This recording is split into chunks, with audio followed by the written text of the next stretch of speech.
l'invité de la matinale. KTO Radio. Depuis la vigile pascale, ils sont 17 800 nouveaux baptisés en France.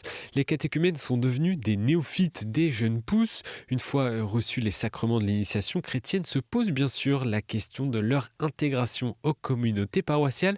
Question prise à bras-le-corps par l'archevêque de Lyon, monseigneur Olivier de Germay, qui a initié la création de fraternités catéchuménales dans les paroisses. Je vous propose de découvrir le rôle de ces fraternités en ce lundi de Pâques avec Laurent Corgier. Bonjour. Bonjour. Merci d'être avec nous ce matin. Vous êtes diacre à Villefranche-sur-Saône et coordinateur du catéchuménat sur la paroisse de Villefranche-sur-Saône. En quoi consistent ces fraternités ? Eh bien, les fraternités, c'est une conviction de notre archevêque, comme vous l'avez dit, qui consiste en fait à rassembler dans un petit groupe des candidats à différents types de sacrements, aussi bien des catéchumènes proprement dit, mais aussi des personnes qui demandent la confirmation ou d'autres qui demandent l'Eucharistie, avec un animateur principal et puis quelques paroissiens ou quelquefois quelques néophytes qui ont été baptisés l'année précédente, et ensemble, d'avancer à la suite du Christ, de découvrir qui il est et de s'initier aux différentes dimensions de l'Église. Donc ce ne sont pas seulement pour les catéchumènes. Non, non, non. Je pense que c'est un point important. C'est vraiment un lieu d'église où on se rencontre dans nos différences et avec nos chemins qui sont propres à chacun. Et comment fonctionne-t-elle ? Qu'est-ce qui s'y vit ? Alors, notre archevêque nous a dressé effectivement un plan d'ensemble et puis il nous laisse la possibilité de les appliquer localement en fonction de notre histoire et de nos forces et de nos faiblesses. Il se trouve que dans notre paroisse à Villefranche-sur-Saône, ces fraternités se rencontrent une fois tous les mois et il y a un schéma un petit peu régulier. Il y a un temps d'accueil, il y a un temps où on s'accueille les uns les autres, où on fait un partage de notre vie, de ce qu'on a vécu professionnellement, amicalement, familialement.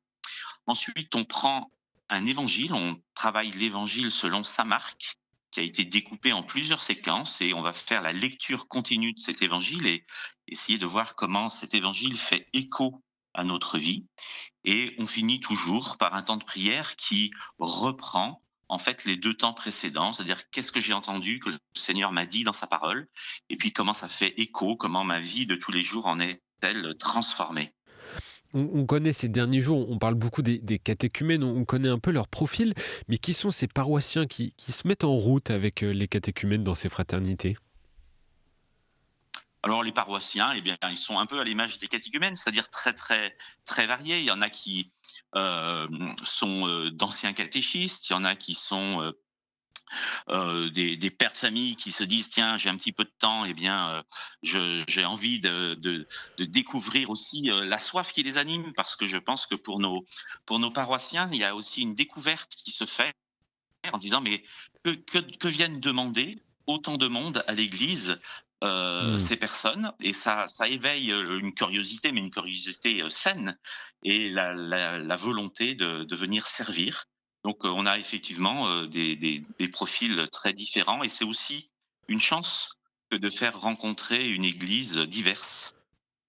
Oui, et c'est pas forcément des personnes qui sont en mission déjà dans leur paroisse. Souvent, c'est le cas. Vous avez raison. C'est-à-dire que c'est souvent des gens qui, quand même, ont déjà une formation, sont déjà engagés ailleurs et qui acceptent de venir donner du temps au catéchuménat, en sachant que c'est un engagement qui est relativement lourd, et donc on est heureux de les avoir à nos côtés. Vous avez parlé plusieurs fois, à juste titre, de monseigneur de Germay au moment de créer ces fraternités. Quelle a été son intuition ? Quel postulat, quel constat il a dû établir ? En fait, je crois qu'il est parti du constat qu'on fait tous, c'est-à-dire qu'on a des catéchumènes, on est heureux de les accueillir, et puis quelquefois, on les perd après le baptême. Et du coup, cette problématique l'a habité, et je pense qu'il a proposé une inflexion dans la dynamique d'ensemble, qui est de dire, en fait, il ne s'agit pas uniquement de préparer au baptême, mais en fait, il s'agit que ces candidats, en fait, rencontrent vraiment Jésus-Christ. Et du coup, on n'est pas là pour simplement préparer un sacrement, donc se mettre en route dans un parcours et puis une fois que ce parcours serait terminé parce que le sacrement obtenu, ça s'arrêterait. Ouais. Mais davantage de, devenir un disciple missionnaire et avancer sur une telle route, dans un tel cheminement, eh bien de fait, ça n'a jamais de fin.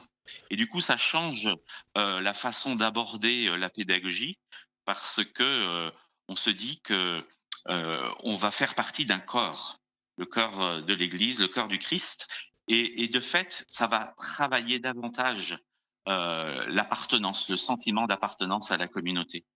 Cela fait maintenant 18 mois, hein, je crois, si je ne me trompe pas, que ces fraternités ont été lancées. Quel premier bilan vous pouvez en tirer?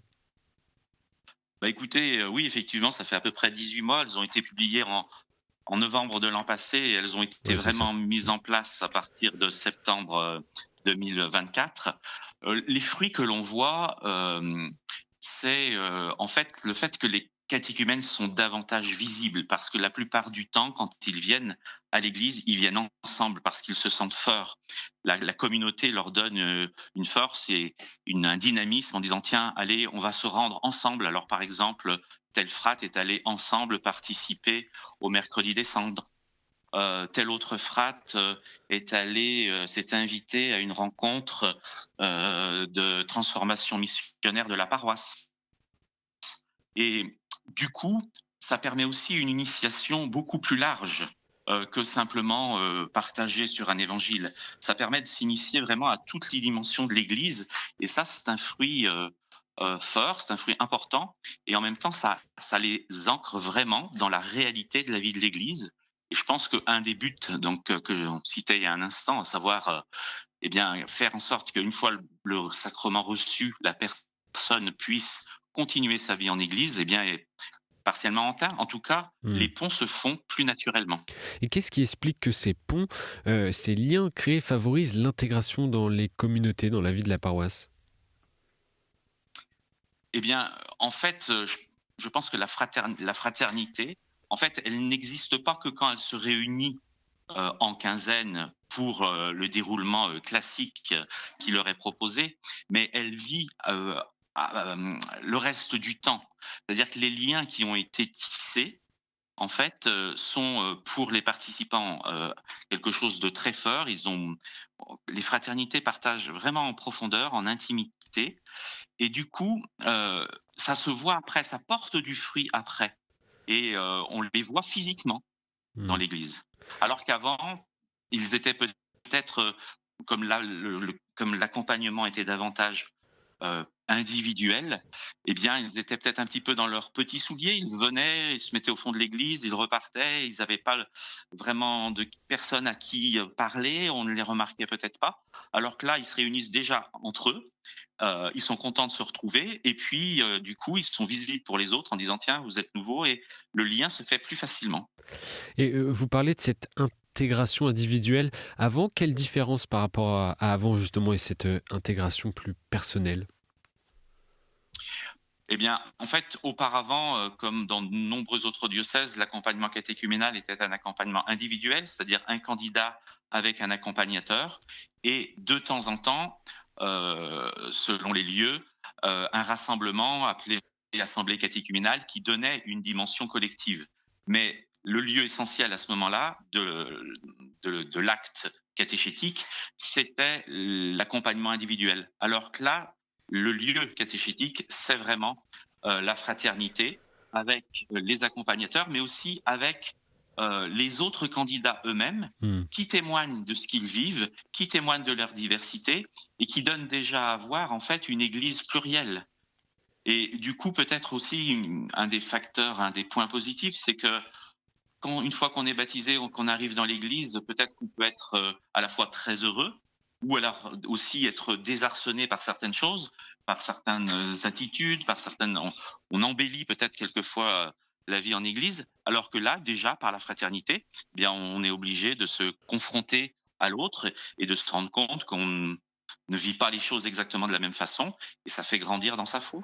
Et quels sont les retours, Laurent Corgier, que font généralement les paroissiens qui sont aînés dans la foi et qui ont intégré ces fraternités? Qu'est-ce que cela questionne chez eux?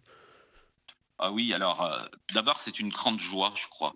Grande joie pour tous ceux qui s'approchent des catéchumènes de voir, leur désir de rencontrer Jésus-Christ, de voir, les questions qui se posent, de voir, comment ils sont travaillés, comment ça les transforme, comment ils ont soif. Et du coup, ça les renvoie aussi à eux-mêmes en se disant: «Mais et moi-même, est-ce que j'ai cette fougue-là? Est-ce que je vis de cette rencontre avec le Christ vivant?» Et du coup, sans s'en rendre compte peut-être, mais ces candidats, ils sont missionnaires vis-à-vis de ces aînés dans la foi, ils sont missionnaires par rapport à moi-même. Moi, ça me fait m'interroger sur, ma propre foi. Ouais, c'est vraiment quelque chose de dynamisant. Mmh. Et est-ce que vous pensez, Laurent Corgier, que cette initiative du diocèse de Lyon peut faire des émules ailleurs en France? Dans d'autres diocèses? Alors la question dépasse largement mes compétences, mais en tout cas, nous qui mettons, ces fraternités en place là depuis maintenant 18 mois, comme vous le disiez, en fait, on en voit véritablement des fruits. Il y a encore peu, une catéchumène, heu, témoignait de la chose suivante. Elle disait: «Ben, quand je suis arrivée, j'étais avec mon questionnement, j'étais avec mon désir d'être baptisée et je ne voyais pas vraiment ce que pouvait m'apporter, le fait d'être avec un groupe. Pour moi, c'était de l'ordre de ma relation avec Dieu Mmh. et en fait, aujourd'hui, elle témoigne de la richesse et du fait que, en aucun cas, elle n'aimerait que ça se passe autrement. Parce qu'elle découvre finalement le Christ aussi à travers les autres, à travers leurs questionnements, à travers leur cheminement. Donc je pense qu'il y a à gagner, oui.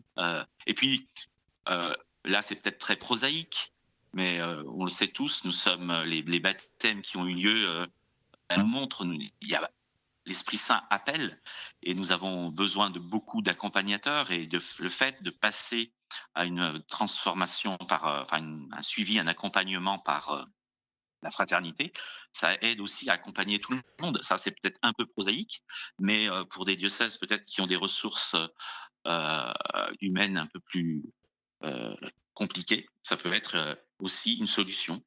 Renouveler les personnes qui font vivre, Mais je crois qu'avant oui. tout avant tout, cette façon d'accompagner les catéchumènes par des fraternités, ça répond à ce qu'est l'Église. L'Église est une communauté réunie par son Seigneur et que, le fait de passer par des fraternités, eh bien, ça a tout son sens. De l'espoir, pour, l'avenir. C'est un bel exemple d'intégration des catéchumènes et des, nouveaux baptisés proposés, par le diocèse de Lyon. Merci, Laurent Corgier d'avoir, été avec nous ce matin, en ce lundi de Pâques sur KTO Radio. Je rappelle que vous êtes diacre, à Villefranche-sur-Saône. Bon lundi de Pâques à vous. Bon temps pascal. Merci beaucoup.